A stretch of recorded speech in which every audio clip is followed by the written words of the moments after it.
Hello everyone. Today we will discuss the chapter 3 demand analysis. In that topic, we will discuss about the demand function, law of demand and types of demand. Under that we have individual demand and market demand, exceptions and reasons for sloping demand curve. Generally demand means a desire, but in economics demand means more than desire. Every desire does not call as demand. The concept of demand means desire, willingness to buy, and ability to purchase a commodity. It constitutes demand. For example, a person have a desire to have an ice cream.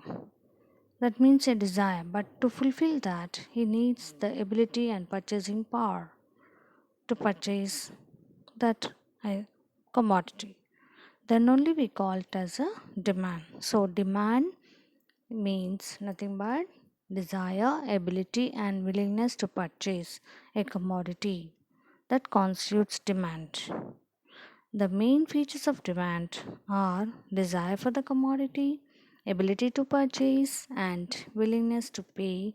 And always, demand is always at a price. Demand is always per unit of time, per day, per week, per month, year, etc. Now, what is demand function? Demand function shows the functional relationship between the price and the quantity demanded. That can be expressed in the form of dx is a function of price of x ps pc y t.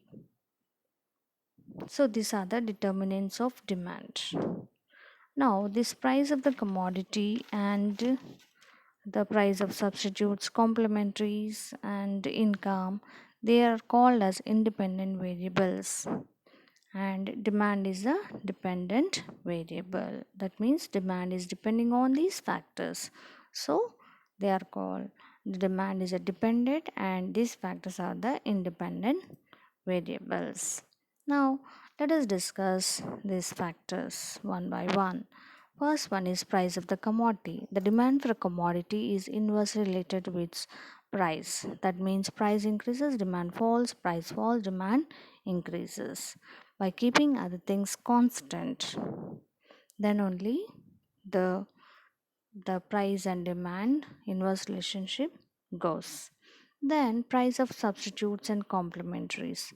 They are called as related goods. For example, substitute. The substitute means the goods which satisfy the same want. Example Pepsi, Coca Cola, tea, coffee, etc. Now, suppose if the price of a coffee increases, this leads to an increase in the demand for tea. So, in this case of substitutes, there is a positive relationship exists between the price and the quantity demanded.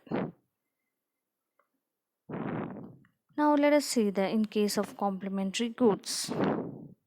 Complementary goods are those goods which satisfy the human want by jointly, like car, petrol, shoes and socks are the examples of the complementary goods.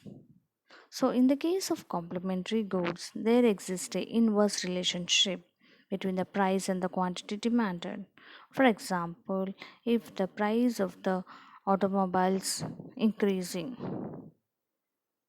then the demand for the petrol decreases or fuel decreases. There exists a negative relationship between the price and the quantity demanded. So, the slope of the demand curve in case of complementary goods is sloping downwards from left to right. Then, next comes the income. The income of the consumer also influences the demand. Suppose the price of a rice increases from 50 to 80 rupees, suppose. So, you are bringing 10 kgs. Suppose the price increases from 50 to suppose 80 rupees. Then what happens? Naturally, the demand falls. But when your income increases, suppose you take that your income increases from 20,000 to 30,000.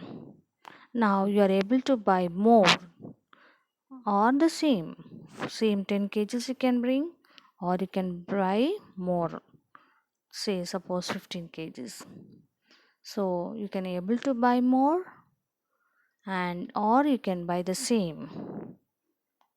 So what happens? That leads to the your purchasing power increases. So in case of the goods of superior quality, the demand will increase. That means the income increases, the demand for these superior goods will increases. Whereas demand for inferior goods decreases as your income increases. So, income plays a very important role in determining the demand. Next comes the taste and preferences of the consumer. So, if your taste changes or preferences changes due to the changes in the fashion or through advertisement, plays a very important role. So, demand also changes. For example, um, increase demand for jeans has reduced the normal pants, right? So they, because of the fashion, the demand is also changing.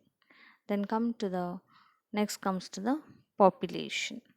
Population also influence the demand. If the larger the population, larger will be the demand for food grains, clothings, and housing, etc. Next comes the technology. So, technological changes also influence the demand. So, old goods are substituted with the new ones.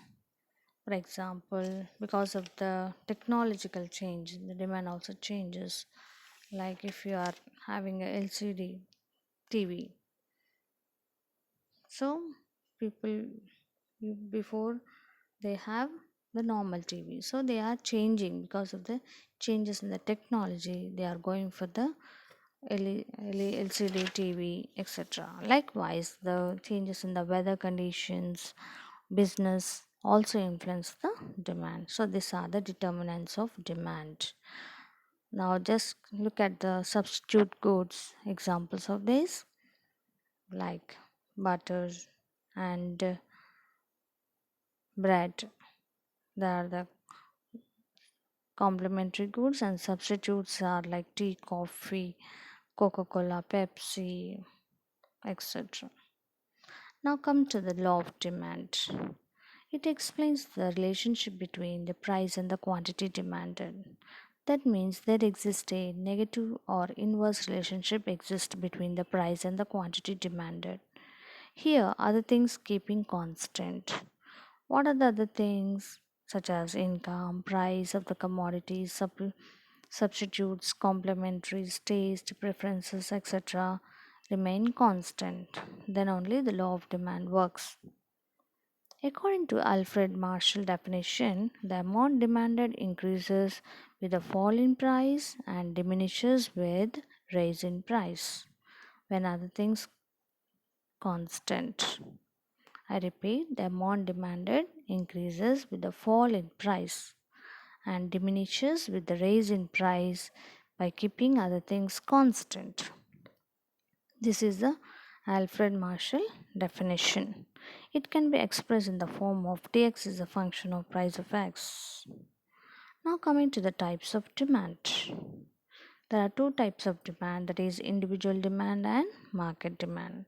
Before going to the individual and market demand, let us see the assumptions of law of demand. 1. No change in the income. 2. No change in the taste. No change in the price of substitutes and complementaries. No new substitutes are discovered. No expectations of future price changes. Then only the law of demand works. So, keeping the assumptions in view, the law of demand shows the negative relation between price and the quantity demanded. Now, let us see the individual demand.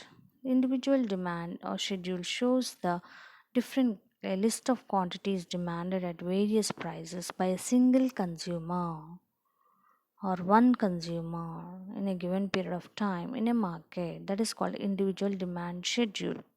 So it is a list of quantities demanded at various prices by a single consumer in a given period of time in a market is called as a individual's demand schedule. Now look at the table. There are the prices are falling from 60, 40, 30, and the quantity demanded is increasing. It shows the negative relationship between price and the quantity demanded. Now coming to the market demand schedule. It is a total demand for a commodity at a particular period of time at various prices in the market. So market demand shows the total demand of all the consumers at a particular period of time at various prices in the market. Now, let us see the price of ice cream is going on increasing from 1 to 3 rupees, 4 rupees, and A's demand is 4 at 1 rupee, it's 4, and B's demand is 5. And when the price increased to 2, A's demand is 3, B's demand is 4. If you combine A plus B, 4 plus 5 is equal to 9, 3 plus 4 is equal to 7, and so on. So, what is happening? Even in the market demand also shows that the demand curve slopes downwards from left to right. So, this is about the market demand schedule. Thank you. Please subscribe.